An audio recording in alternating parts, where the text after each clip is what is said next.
بسم اللہ والصلاۃ والسلام علی رسول اللہ اما بعد۔ ایام تشریق کی راتیں حاجی کہاں گزارے گا؟ ایام تشریق کی 3 راتیں حاجی نے منا میں گزارنی۔ یہ جو حدیث میں نے آپ کے سامنے بیان کرنی ہے یہ سیدہ عائشہ رضی اللہ عنہا سے ہے اور ابو داؤد میں ہے 1736 نمبر پہ، 1973 نمبر پہ، مسند احمد میں ہے، صحیح ابن خزیمہ میں ہے، ابن حبان میں ہے، ابو یعلا میں ہے، شرح معانی الاثار میں ہے، المنتقی میں ہے، مستدرک حاکم میں ہے اور سنن الکبریٰ بہقی میں ہے۔ سیدہ عائشہ رضی اللہ عنہا فرماتی ہیں اللہ کے رسول صلی اللہ علیہ وآلہ وسلم منا کی طرف لوٹے تو ایام تشریق کی راتیں وہیں ٹھہرے۔ اس دوران آپ صلی اللہ علیہ وآلہ وسلم جب سورج ڈھل جاتا تو جمرات کو کنکریاں مارتے تھے۔ 10 ذوالحج کو جو کنکریاں مارنی ہیں وہ سورج کے طلوع ہونے کے بعد ہے، جمرہ کبریٰ کو مارنی ہے، 7 کنکریاں اور وہاں سے چلے جانا ہے۔ جو 11 ذوالحج ہے، جو ایام تشریق کی رات یعنی وہ شروع ہو رہا ہے 11، 12 اور 13 جو ہے ایام تشریق کے جو ایام ہیں، اس میں جو جمرات کو کنکریاں مارنی ہیں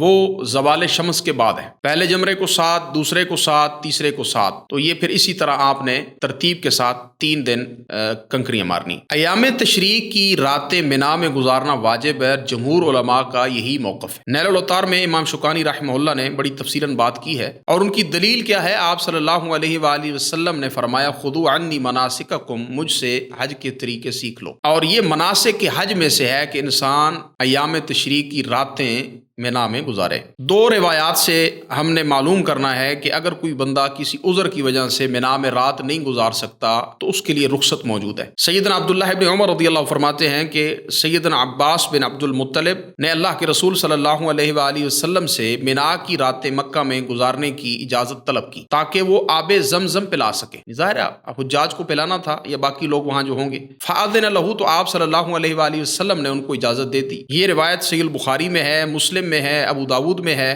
مسند دارمی میں ہے، نسائی میں ہے، مسند احمد میں ہے، بہقی میں، شرح السنہ میں ہے اور بخاری کا نمبر 1634۔ عاصم بن عدی رضی اللہ عنہ سے مروی ہے کہ اللہ کے رسول صلی اللہ علیہ وآلہ وسلم نے اونٹوں کے چرواہوں کو منا سے باہر رات گزارنے کی اجازت دی تھی۔ تو اس حدیث سے جمہور علماء کا یہ موقف ہے کہ عذر کی بنا پر، کسی بیماری کی وجہ سے اگر کوئی بندہ منا میں راتیں نہیں گزار سکتا تو وہ مکہ میں گزار سکتا ہے، اپنے ہوٹل میں جا سکتا ہے، وہاں پہ وہ اپنی راتیں گزار سکتا ہے۔ منا میں 3 راتیں قیام کرنا اور جمرات کو کنکریاں مارنا یہ حج کے طریقوں میں سے ہے۔ ہاں، اگر کوئی بندہ 2 دن کنکریاں ماری، یعنی اس نے 11 اور 12 کو کنکریاں مار لی اور غروب آفتاب سے پہلے، یعنی 11 کو بھی مار لی اس نے، 12 کو بھی مار لی، غروب آفتاب سے پہلے وہ منا سے نکل گیا تو اب اس کو 13 کی کنکریاں مارنے کی ضرورت نہیں ہے، ورنہ اسے 13 کی کنکریاں مارنی ہوگی۔ یہی طریقہ ہے آپ صلی اللہ علیہ وآلہ وسلم کے حج کا۔ اللہ رب العزت دین کو سمجھنے کی